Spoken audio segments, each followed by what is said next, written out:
بالله من الشيطان الرجيم. ألم أعهد إليكم يا بني آدم ألا تعبدوا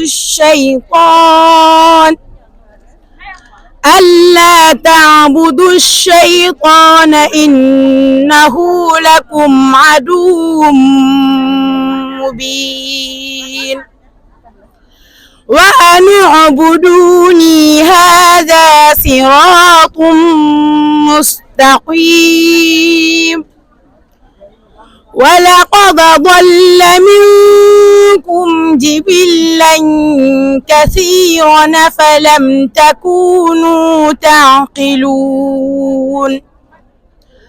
هذه جهنم التي كنتم توعدون اصلوها اليوم بما كنتم تكفرون.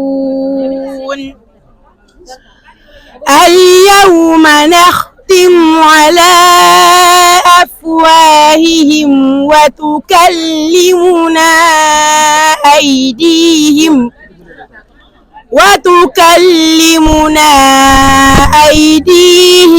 وتشهد أرجلهم بما كانوا يكسبون. ولو نشاء لطمسنا على أعينهم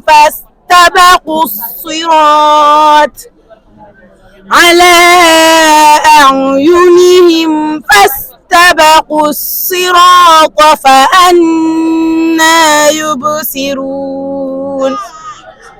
ولو نشاء لمسخناهم على مكانتهم فما استطاعوا مضيا ولا يرجعون.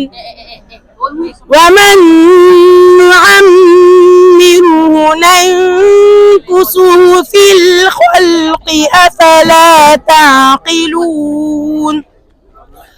وما علمناه الشعر وما ينبغي له إن هو إلا ذكر وقرآن مبين.